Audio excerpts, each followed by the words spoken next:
Look, I've been commanding Earth Defense Force patrols for 15 years now, and I've seen some weird stuff. Crystalline entities that communicate through interpretive dance? Done that. Hyper-intelligent shade of the color blue? Dealt with it. That one species that insisted on challenging us to intergalactic rap battles? Let's just say Earth remains undefeated in the cosmic hip-hop scene. But this takes the cake, eats it, and then tries to sell you a timeshare in the resulting food coma. It started, as these things usually do, on a Tuesday, because apparently the universe has a thing for Tuesdays. I was doing my usual patrol in the EDF Phoenix, scanning for anomalies and definitely not playing Galactic Solitaire on my command console, when Lieutenant Parker's voice crackled over the comms. "Commander Romano, sir, you might want to see this." I minimized my my very important tactical display, and pulled up the incoming transmission. "What have you got for me, Parker?"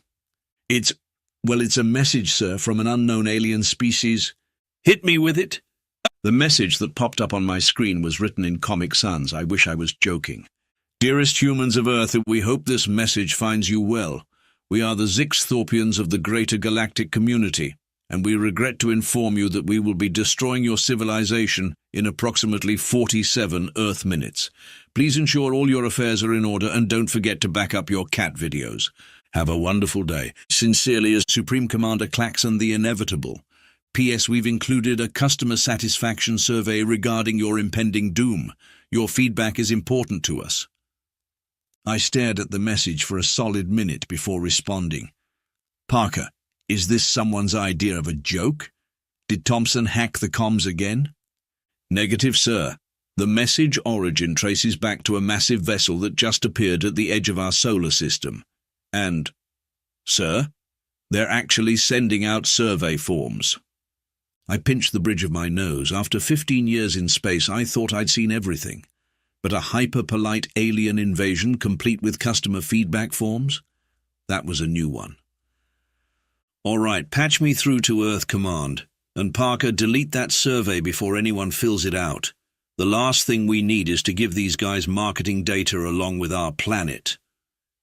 As I waited for the connection to Earth Command, I couldn't shake the feeling that this Tuesday was about to get a whole lot weirder.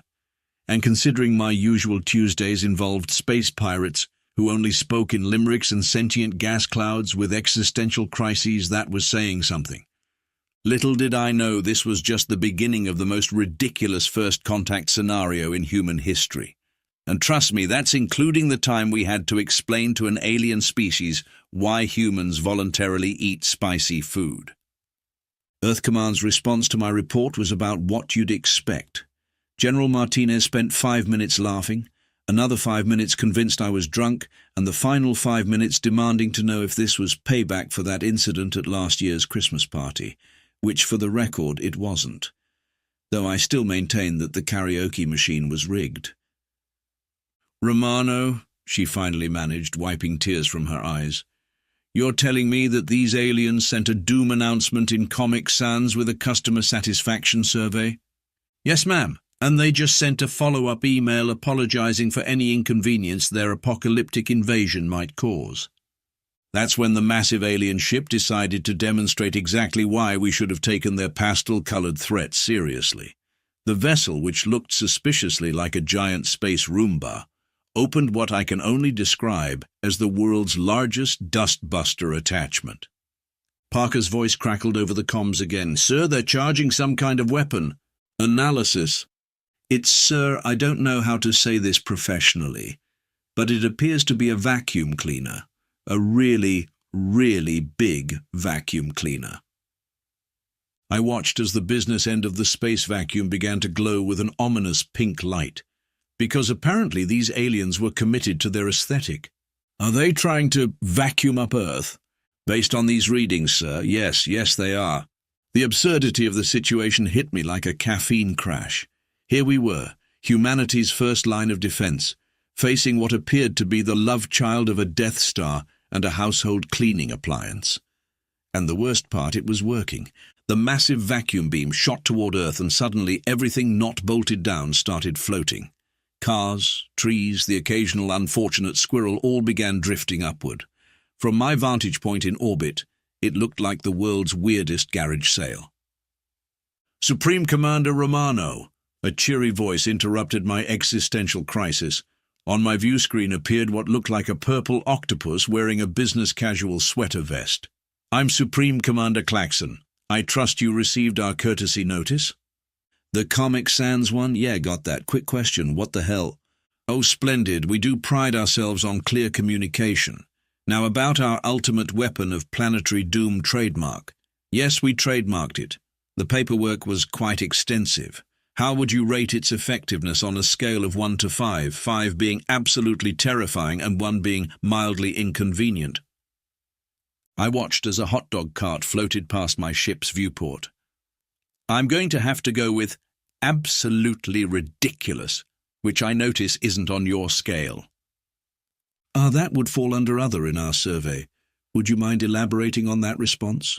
Your feedback helps us improve our apocalyptic services.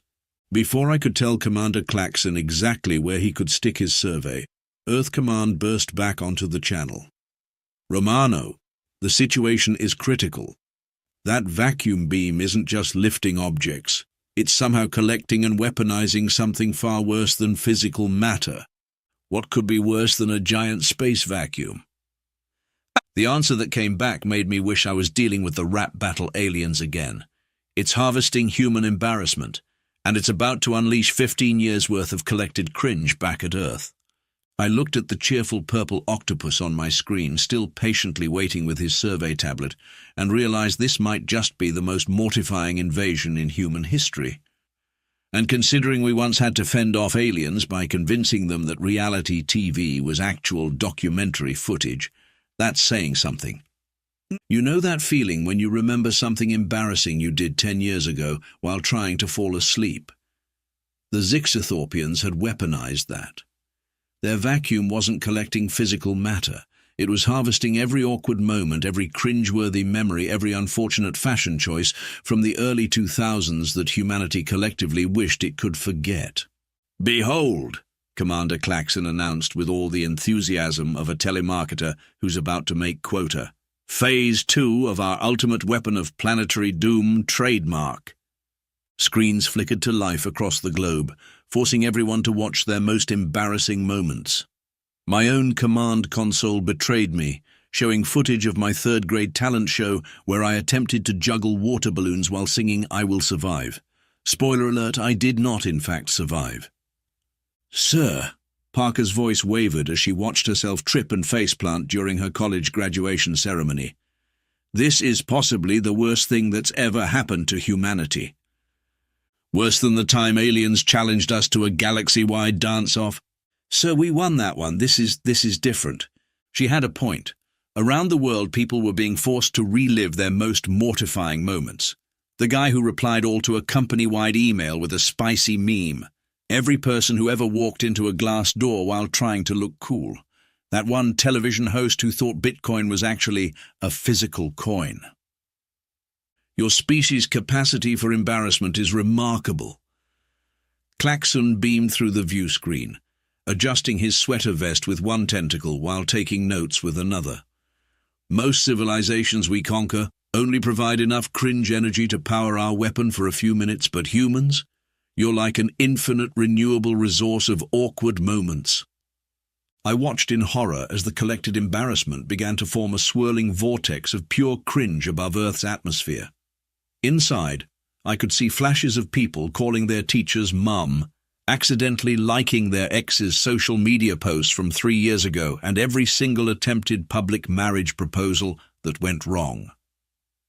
Our research shows that concentrated embarrassment is the most effective way to subjugate a species, Klaxon continued, now wearing reading glasses that I'm pretty sure were just for show. Once a civilization is thoroughly mortified, they typically surrender just to make the awkwardness stop. We find it much more efficient than traditional warfare. Less paperwork, you see. "Let me get this straight," I said, pinching the bridge of my nose again. "Your entire invasion strategy is basically planetary-scale second-hand embarrassment." "Oh yes, with a side helping of existential dread. Would you like to see our PowerPoint presentation about it? We have charts."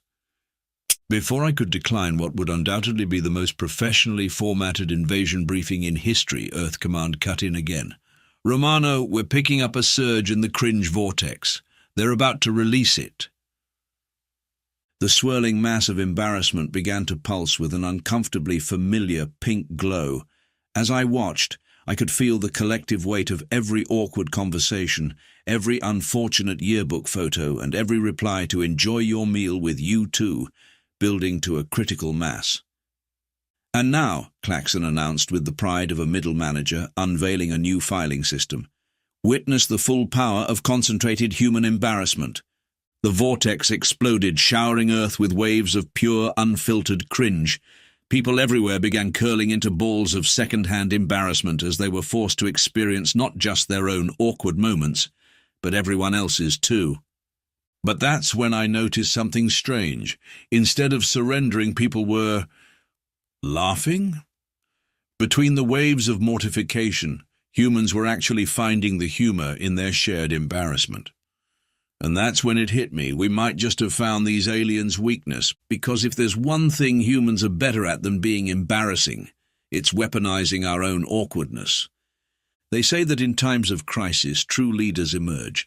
I'm not sure what it says about humanity that our response team ended up including a professional mime, 3 internet influencers, and Mrs. Henderson, a middle school theatre teacher who once made 30 preteens perform an all-kazoo version of Les Miserables.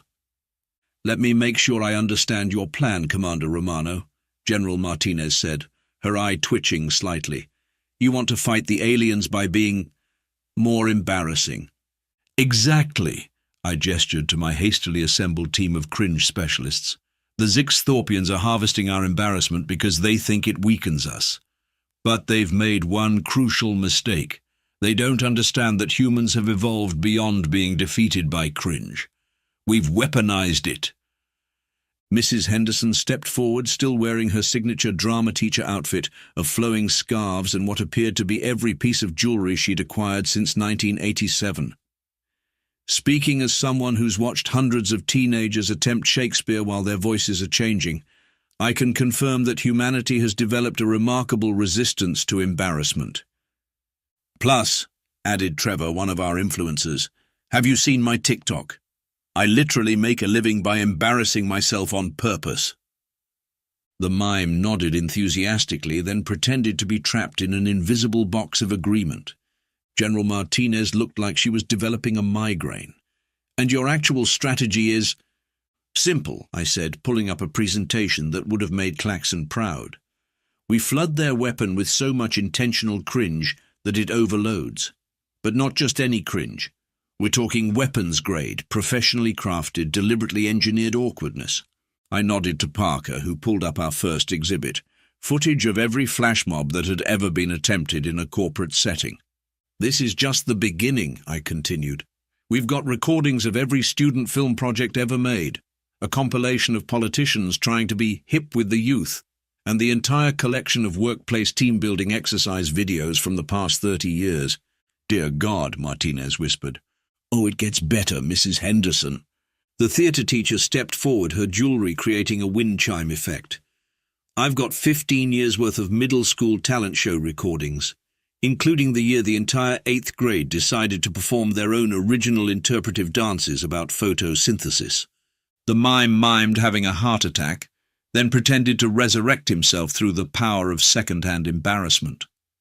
"But the crown jewel of our counterattack," I said, building to my crescendo, "is this." I held up a hard drive like it was the Holy Grail. Every single corporate motivational video ever produced, including the ones where CEOs try to rap about workplace safety. The room fell silent. Even the mime stopped miming. "That's not all," Trevor chimed in. "We've got my entire early YouTube channel, back when I was trying to be a serious lifestyle guru while filming in my mum's basement with a potato camera. And my collection of earnest but terrible poetry from high school," added Parker, who had apparently been hiding depths of cringe beneath her professional exterior. "Sir," one of the junior officers spoke up, "is this really going to work? Fighting cringe with more cringe?" I looked out the window at the swirling vortex of embarrassment still hovering above Earth. Think about it. What's more powerful? Accidentally embarrassing yourself, or choosing to be embarrassing on purpose? The Zixithorpians are harvesting our involuntary awkwardness, but they've never encountered humans' ability to be intentionally, weaponizedly cringe. The mime dramatically acted out what I assume was supposed to be the concept of voluntary embarrassment transcending involuntary awkwardness. At least, I think that's what all the jazz hands meant. Well, Martinez said after a long moment, I suppose this can't be any worse than that time we had to defeat an alien invasion by explaining why humans keep pets. As my team of cringe specialists began preparing our counter-offensive, I couldn't help but smile. The Zixithorpians thought they understood human embarrassment.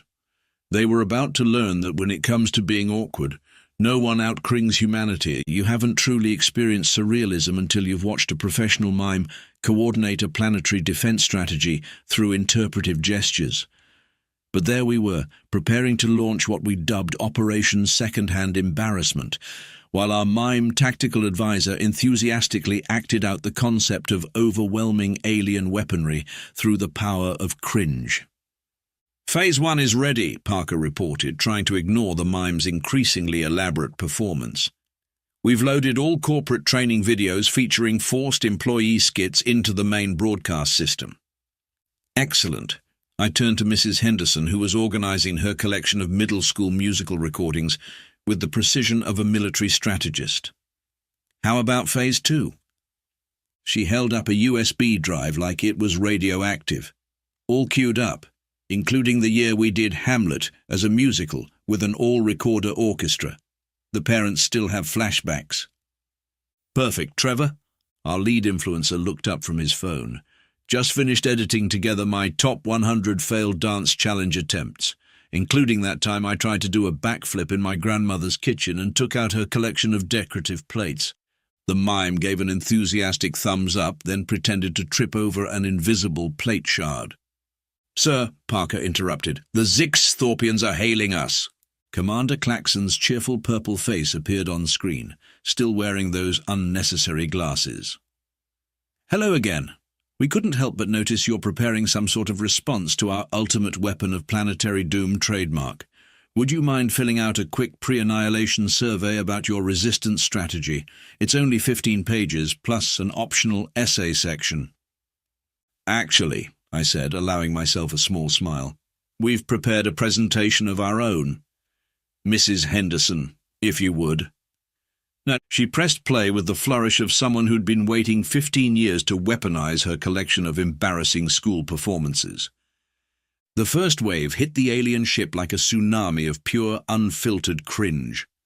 Corporate CEOs rapping about quarterly reports, synchronized swimming routines gone horribly wrong, and every single attempt at making educational content cool through the power of hip-hop, all broadcast directly into their embarrassment collection beam.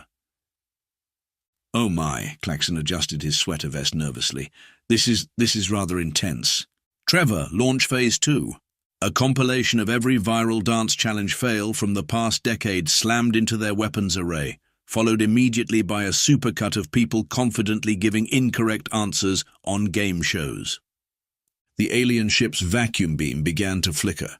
Sir, Parker called out, their cringe absorption rates are destabilizing, but they're still operational.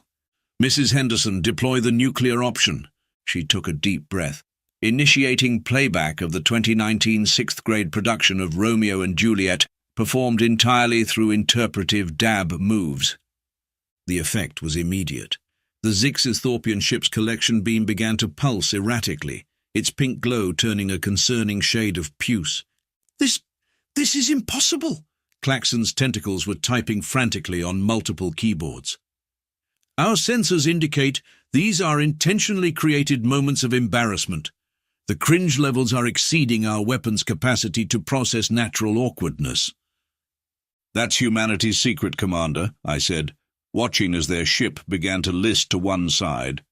We don't just experience embarrassment, we perfect it, we cultivate it, we turn it into an art form. The mime dramatically pantomimed what I assume was supposed to be the concept of embarrassment transcendence, though it looked more like someone trying to escape an invisible car wash. "Sir," Parker reported, trying not to laugh, "the alien weapon is starting to reverse. All the collected embarrassment is flowing back into their ship." On screen, Claxon was now wearing 3 pairs of unnecessary glasses, presumably to better process the paperwork this failure would generate. But this goes against all our research. No species has ever willingly embraced embarrassment as a defensive strategy. "Then clearly," I said as Mrs. Henderson queued up her finale, "you've never been to a middle school talent show." The last thing we saw before the alien ship's screens went dark was Claxon frantically trying to fill out an incident report while being bombarded by thousands of hours of intentionally crafted human awkwardness. Sometimes I still wonder if he ever finished all the required forms for their failed invasion. Humanity's greatest weapon. The aftermath of Operation Second-Hand Embarrassment was something to behold. The Zixothorpian ship, overwhelmed by weapons-grade cringe, had started spinning like a cosmic disco ball, spraying concentrated awkwardness across the solar system. I hear Pluto still occasionally broadcasts corporate team-building exercises, which might explain why it lost its planet status. Even the other planets were too embarrassed to be associated with it. "Status report," General Martinez demanded, watching as the alien vessel performed what looked suspiciously like an involuntary interpretive dance through space. Her usual stern expression was cracking, possibly due to the fact that the ship's external speakers were now blasting Ice Ice Baby, performed entirely in Klingon. "Their weapon is completely overloaded," Parker reported, trying to maintain her professional demeanor, even as the mime behind her enacted what appeared to be the entire history of human embarrassment in a 3-minute interpretive sequence. "The cringe absorption matrices are operating at 347% capacity, and their emergency management protocols appear to consist entirely of trying to organize trust fall workshops." Trevor, our resident influencer, was live-streaming the whole thing. "This is better than the time I accidentally set my eyebrows on fire trying to do the hot sauce challenge," he whispered reverently, his phone capturing the moment for posterity and future sponsorship deals. The view screen flickered to life, showing the bridge of the Zixothorpian ship. It looked like every office party gone wrong had somehow achieved sentience and gained control of a spaceship. Tentacled aliens were running everywhere, dropping stacks of papers, accidentally replying all to emergency emails, and trying to coordinate their response through what appeared to be a mandatory group improvisation exercise. Commander Claxon appeared on screen, his sweater vest now worn backwards and sporting no fewer than 5 pairs of unnecessary glasses. A name tag reading, "Hi, my name is Supreme Commander of Doom, pronouns they/them/oh no, was stuck to one of his tentacles. We formally request a cessation of your counter-offensive." His voice cracked like a teenager asking someone to prom. "Our cringe processing systems can't handle this level of intentional awkwardness. Also, does anyone know how to stop our ship from automatically creating PowerPoint presentations about its feelings? It's already on slide 394 of Why Nobody Came to My Birthday Party, a comprehensive analysis." Mrs. Henderson stepped forward, her jewelry creating a wind chime symphony that somehow perfectly accompanied the alien's distress. "Should I prepare the finale?" she asked, holding up what looked like a cursed USB drive. "I still have the recording of our production where we combined West Side Story with The Matrix. The fight scenes were performed entirely through aggressive jazz hands." "Hold that in reserve," I advised. "Some weapons are too terrible to use, even in war." The mime nodded sagely, then pretended to lock up an invisible nuclear arsenal of awkwardness. "Do you surrender?" I asked Claxon, trying not to laugh as I watched a Zixothorpian in the background attempt to do the Macarena with multiple tentacles, while another one practiced their elevator pitch for a startup that appeared to be like Uber but for existential crises. Yes. Claxon's tentacles were typing on multiple keyboards, apparently trying to fill out the surrender paperwork in triplicate, while also updating their LinkedIn profile. Just please, no more middle school performances. Our anthropologists are still trying to process the synchronized dabbing interpretation of Romeo and Juliet. Very well, I said, channeling every unnecessarily dramatic moment I'd ever had. But first, we'd like you to fill out this customer satisfaction survey about your invasion experience.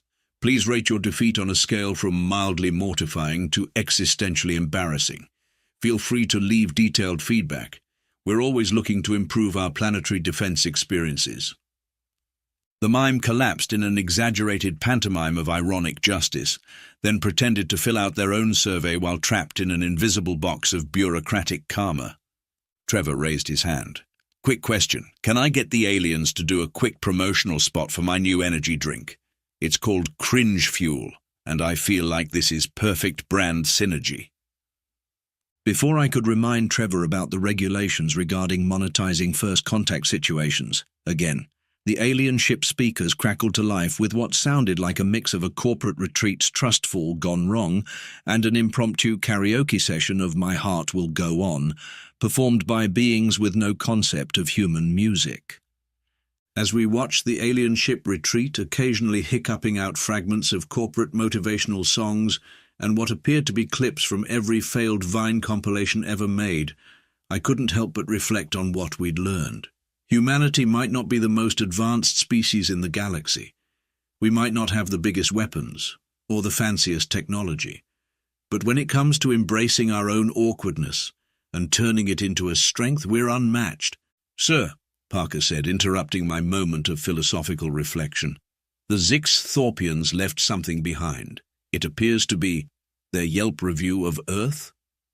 I pulled up the review on my screen, noting with amusement that they'd somehow managed to include a PowerPoint presentation, 3 spreadsheets, and a link to their professional networking profile. 1 star, I read aloud, would not recommend invading. Local species has weaponized their own embarrassment to devastating effect. Their mime-based military strategies are highly unconventional, and their corporate training videos should be classified as weapons of mass destruction. On the plus side, very organized feedback system and excellent documentation of their defense protocols. Special mention to the middle school theater department for psychological warfare techniques that will haunt our species for generations. Would have given 0 stars, but the form wouldn't let us. P.S. Is anyone interested in joining our multi-level marketing scheme for premium embarrassment protection products? The mime took a bow, then pretended to frame the review and hang it on an invisible wall of accomplishments. Mrs. Henderson was already organizing her recordings for the next potential invasion. I'm thinking for next time we lead with our interpretive dance version of the entire history of mathematics. The algebra rap breakdown really brings it home. In the end, that's how humanity won its strangest battle yet, not with advanced technology or superior firepower, but with our unique ability to be awkward on purpose. The Zixithorpians had tried to use our embarrassment against us, never realizing that humans had long since evolved beyond being defeated by cringe. We'd grown up on dad jokes, endured countless school presentations, and survived the entire era of unironic catchphrases. We didn't just face our embarrassment, we embraced it, cultivated it, turned it into an art form. And if any other aliens are thinking of invading Earth, well, Mrs. Henderson still has her recording of the 7th grade interpretive dance version of The Metamorphosis, complete with homemade insect costumes and a 15-minute choreographed sequence about the symbolic meaning of molting. You have been warned.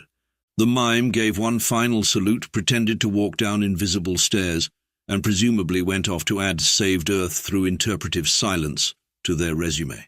Trevor was already planning a YouTube series about the whole experience, tentatively titled I Made Aliens Cringe and You Won't Believe What Happened Next, not clickbait, gone intergalactic. Just another Tuesday in the Earth Defense Force?